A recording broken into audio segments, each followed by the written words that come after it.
जब कानून का टकराव धर्म से हो तो न्याय के पास सबसे कठिन सवाल होते हैं, पर क्या न्याय ऐसे केसेस में हद से आगे बढ़ जाती है? कुछ ऐसा ही इल्जाम लग रहा है सुप्रीम कोर्ट पर, जब उन्होंने बीते दिन एक इम्पोर्टेंट केस की हियरिंग के दौरान इंटरिम ऑर्डर पास कर दिया। आज हम बात करेंगे एक ऐसे मुद्दे की जो सिर्फ लीगल नहीं बल्कि धार्मिक, सामाजिक और राजनीतिक रूप से भी काफी गहरा है, वक्फ अमेंडमेंट एक्ट 2025। सुप्रीम कोर्ट इस एक्ट की कॉन्स्टिट्यूशनलिटी को लेकर काफी सारे पिटीशन सुन रही है। इस केस में जुडिशियल अप्रोच क्या है, लोग क्या कह रहे हैं और सियासत इसमें कैसे घुसी हुई है, आइए स्टेप बाय स्टेप सब समझते हैं। तो hello viewers and welcome back to Law Chakra. अब जहां सेंट्रल गवर्नमेंट का कहना है कि न्यू एक्ट का मकसद वक्फ बोर्ड की वर्किंग को सुधारना है और वक्फ संपत्ति की बेहतर देखभाल है, वहीं अपोजिशन और सिविल सोसाइटी के कुछ हिस्सों का मानना है कि ये सिर्फ एक बहाना है। असल में सरकार मुस्लिम कम्युनिटी की प्रॉपर्टीज पर कब्जा करने की कोशिश कर रही है। सुप्रीम कोर्ट ने इस मैटर पर काफी बैलेंस बनाए रखा है। सीजेआई संजीव खन्ना ने फिलहाल कुछ प्रोविजंस को टेम्पररी सस्पेंड करने पर सरकार की अश्योरेंस ली है, जैसे कि नए अपॉइंटमेंट्स या काउंसिल फॉर्मेशन या किसी भी waqf property including waqf by user either notified और रजिस्टर्ड को डी नोटिफाई नहीं करना। इससे ये दिख रहा है कि सुप्रीम कोर्ट जुडिशियल रिस्ट्रेंट दिखाते हुए पहले दोनों तरफों की बात समझना चाहती है। पर अब बात करते हैं जनता और सिविल सोसाइटी के रिएक्शंस की। Former chief election commissioner doctor SY Qureshi ने तो इस एक्ट को सीधा ब्लेटेंटली इविल प्लान कह दिया है। उन्होंने कहा कि एक साजिश है जिससे मुस्लिम कम्युनिटी की जमीन छीनी जा सकती है। एक्स पर ट्वीट करते हुए उन्होंने कहा,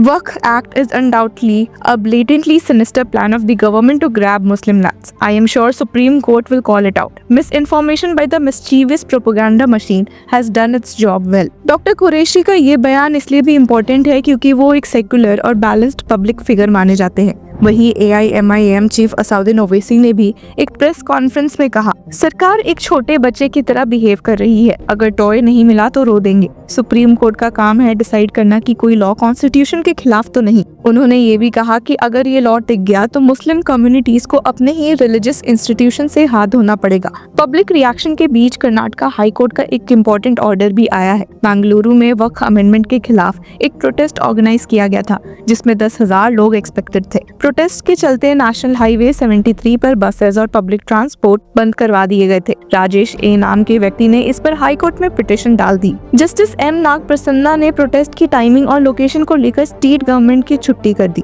कोर्ट ने कहा, जब मैटर सुप्रीम कोर्ट में सब जुडाइस है तब ऐसे प्रोटेस्ट ऑर्गेनाइज करने की इजाजत देना अप्रोप्रिएट नहीं है। जज stated, if there is no permission there is no protest. Court ने स्टेट को डायरेक्ट भी किया कि ऐसे प्रोटेस्ट सिर्फ डेजिग्नेटेड जगहों पर ही होने चाहिए और पब्लिक रोड्स को ऑब्स्ट्रक्ट नहीं किया जाए। कर्नाटक हाई कोर्ट का ये स्टांस सुप्रीम कोर्ट के कॉशियस अप्रोच के साथ अलाइंड है। दोनों कोर्ट्स चाहते हैं कि मैटर को शांति से कॉन्स्टिट्यूशन के दायरे में सुलझाया जाए। ये एक जुडिशियल मैच्योरिटी दिखाता है, जहां कोर्ट्स पॉलिटिकल पोलराइजेशन से दूर होकर लॉ और कॉन्स्टिट्यूशन के संदर्भ में फैसला लेना चाहते हैं। अब पॉलिटिकल पार्टीज भी इस डिबेट में दो कैंप्स में डिवाइडेड है। एक तरफ DMK, इंडियन यूनियन मुस्लिम लीग, YSR कांग्रेस और CPI जैसे पार्टीज पिटीशंस को सपोर्ट कर रही है। दूसरी तरफ राजस्थान, गुजरात, हरियाणा, महाराष्ट्र, असम, उत्तराखंड और छत्तीसगढ़ जैसे राज्य इस एक्ट को सपोर्ट करने के लिए कोर्ट में एप्लीकेशंस डाल चुके हैं। इस पूरे मामले में एक और एंगल है मिस इन्फॉर्मेशन का। डॉक्टर कुरैशी ने जहां मिस इन्फॉर्मेशन के रोल को हाईलाइट किया, वहीं ग्राउंड लेवल पर भी काफी कंफ्यूजन है। एक तरफ सरकार कह रही है कि ये अमेंडमेंट सिर्फ एडमिनिस्ट्रेटिव रिफॉर्म्स के लिए है, दूसरी तरफ सिविल सोसाइटी कह रही है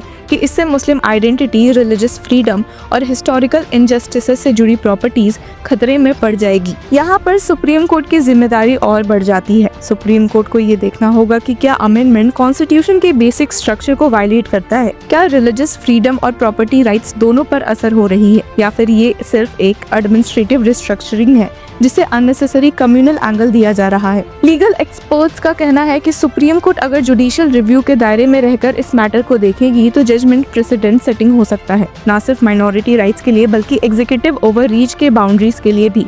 जब हम पब्लिक और पॉलिटिकल डिस्कोर्स का पल्स समझने की कोशिश करते हैं तो ये क्लियर होता है कि वक्फ अमेंडमेंट सिर्फ एक लीगल बैटल नहीं बल्कि एक सिंबॉलिक बैटल भी बन गया है, जहां आइडेंटिटी, सेक्युलरिज्म और कॉन्स्टिट्यूशनल मोरालिटी का टकराव है। तो अब सबकी नजर है 5 मई की अगली हियरिंग पर। क्या सुप्रीम कोर्ट एक बोल्ड स्टैंड लेगी या फिर स्टेटस को बनाए रखा जाएगा जब तक पूरा मैटर थॉरली एग्जामिन ना हो जाए? जो भी हो, ये तय है वक्फ अमेंडमेंट एक्ट के अराउंड जो डिस्कोर्स चल रहा है उसने एक बार फिर हमें याद दिलाया है कि लॉ सिर्फ टेक्स्ट नहीं होता बल्कि कंटेक्स्ट भी होता है, और जब कंटेक्स्ट कम्युनल हो तो जुडिशरी का काम और भी रिस्पॉन्सिबल हो जाता है। क्या ये अमेंडमेंट सिर्फ एफिशिएंसी के लिए है या एक साइलेंट लैंड ग्रैब? क्या कोर्ट एक प्रोटेक्टिव अप्रोच लेगा या एग्जीक्यूटिव के नैरेटिव को एक्सेप्ट करेगा? ये क्वेश्चंस अभी भी हवा में लटक रहे हैं और जवाब सिर्फ समय देगा या फिर सुप्रीम कोर्ट का अगला वर्डिक्ट। हालांकि इस मामले में हिंदू साइड की ओर से मौजूद एडवोकेट विष्णु शंकर जैन का क्या कहना है, चलिए सुन लेते हैं। उम्मीदों पे अमेंडमेंट एक्ट नहीं आया, थोड़ा उसमें काफी चीजें हमारे उम्मीद के हिसाब से रह गई, पर जो लीस्ट पार्लियामेंट ने काम किया है वो ये किया है कि वर्ब बाय यूजर, अगर वहां पे डिस्प्यूट है तो वर्ब बाय यूजर नहीं माना जाएगा। दूसरा, पार्लियामेंट ने कहा है कि अगर कोई गवर्नमेंट प्रॉपर्टी वक्फ संपत्ति घोषित हो गई है तो उसको हम वापस लाएंगे। ये लीस्ट एक काम पार्लियामेंट ने इस अमेंडमेंट एक्ट में किया है। अब कल की हियरिंग में ऑनरेबल सुप्रीम कोर्ट ने कहा कि हम इसको थोड़ा इसमें इंटरिम ऑर्डर करना चाहते हैं और उसमें इंटरफेयर करना चाहते हैं। तो मेरा सबसे पहला कहना यह है कि सुप्रीम कोर्ट इस मामले की आर्टिकल 32 में डायरेक्ट सुनवाई नहीं कर सकता है, क्योंकि जब ऐसे ही मामले पहले सुप्रीम कोर्ट आए थे तो बोला गया था कि आप हाईकोर्ट जाइए। पिछले 7 साल से 120 याचिकाएं अलग अलग हाईकोर्ट में लंबित है और कोई इंटरिम ऑर्डर जब हमने वफ एक्ट 1995 को चुनौती दी थी तो नहीं किया गया है। तो ये एक बहुत ही रॉन्ग प्रेसिडेंट सेट करेगा, पॉइंट नंबर 1। पॉइंट नंबर 2, मैं आपको बताना चाहता हूं कि अभी दिल्ली में एक यमुना की रिवर बेड पे एक शिव मंदिर था, उसको तोड़ा गया और ये बोला गया कि भगवान शिव को हमारे प्रोटेक्शन की जरूरत नहीं है। मामला सुप्रीम कोर्ट आया, सुप्रीम कोर्ट ने भी उस ऑर्डर को अपहोल्ड किया।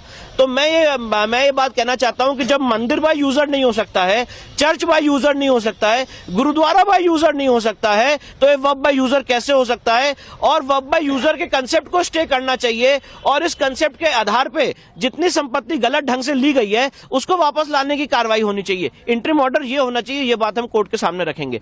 तीसरी सबसे महत्वपूर्ण बात यह है कि वफ एक्ट 1995 विद 2025 अमेंडमेंट, ये क्लैरिफिकेशन आना चाहिए कि ये नॉन मुस्लिम्स पे लागू नहीं होता है। मैं इस बात का समर्थन करता हूं कि नॉन मुस्लिम मेंबर्स को वफ बोर्ड और वफ काउंसिल से हटा दिया जाए, पर साथ में यह भी आना चाहिए कि वफ एक्ट 1995 या उसमें की गई कोई भी कार्रवाई नॉन मुस्लिम्स के ऊपर लागू नहीं होती।